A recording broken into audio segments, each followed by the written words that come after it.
Hey everybody, so I am going to be talking about community language learning in the classroom. So community language learning, you really want your students to be communicating with each other all day long in the classroom, outside of the classroom. So even at lunch, recess, gym, the computer room. So if they have like specials that they go to, you really want them to be communicating with each other all day. It's important because not only are the kids going to be able to learn the language, not only in their content areas, but they're going to learn the language, whatever language they're learning. It can be English, they're going into Spanish, going into anything. They're going to be able to learn that language and socialize and learn how to communicate with people outside of school, right? And that's the whole purpose that we want them to do. Not only just succeed in school, but we want them to succeed outside of school in real life, right? So one of the cool activities that I actually found this activity online, and it's called the talk show interview. And I've actually seen interviews done before in school, but not necessarily with dealing with language. Like if it was ESLs in the classroom, it was basically like them just having an interview, like if they were interviewing Abraham Lincoln, somebody with some sort of celebrity or a person, maybe like in social studies, a different president, and they would interview them and they would answer back. And it was like a project that they had to do for social studies or researching somebody and such.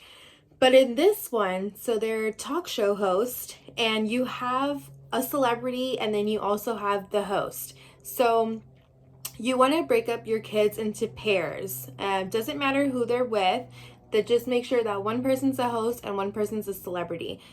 Each person is going to come up with 5 questions. So the celebrity is going to come up with questions and the host is going to come up with questions. 5 questions. Now, if they are brand new to your classroom, ESL, don't know a lot of English, then 3 questions will be good for them. And it's also good for you as a teacher, even if you do not know Spanish. Look at their questions, Google them, find out what they're asking so that you're able to help them, and you're able to, when they ask the questions to their celebrity, that celebrity can answer and you're able to translate for them a little bit easier. And then you also yourself learn words and you're able to communicate with them. So that's really helpful for you to know as a teacher. So you want to make sure that both people in the little group, in their pairs, write 5 sentences. 3 if they're brand new and don't know a lot of English.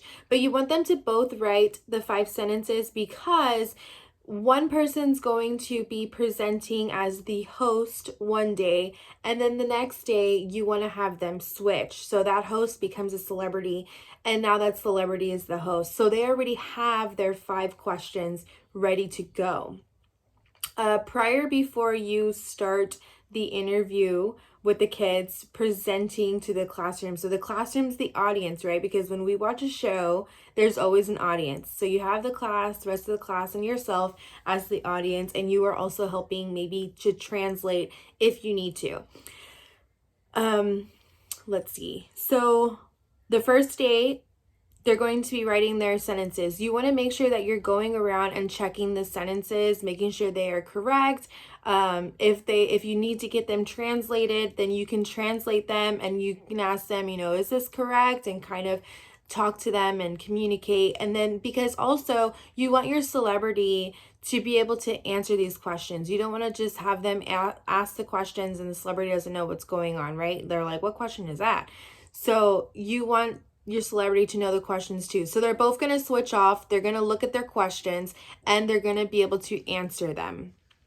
So they can jot down answers if they want to. They can do one word, but then when they are presenting, you want to make sure that you tell them to elaborate, give more detail into that question or when you're answering the question. And so this should be a really fun activity for them to do. It gets them communicating. You can do any topic of questions. Check the questions, of course, and make sure they are appropriate. But it doesn't have to be content-based. It doesn't have to be out of a textbook. So it's just basically conversation, socializing, them practicing the language.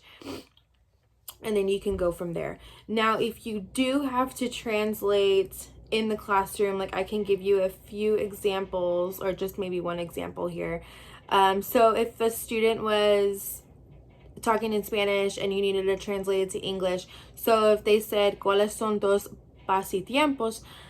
Well, then you would say to the class, like, oh, class, they're asking what are their hobbies, and you would say pasatiempos means hobbies. So you would tell them, and the kids are going to learn also. So then that little celebrity is able to tell them, even if they're telling them back in English, oh, these are my hobbies, and then they can show them, maybe have a picture of them, and so the host knows, like, okay, cool, like this is what's going on. And then the kitty, even if the kid says, oh, I love football, well, then you as a teacher can say back to that student, say, me gusta jugar al fútbol, so that they know that that's what the kid said. And it's helpful for them too when you know some small words in Spanish to help your ESL students.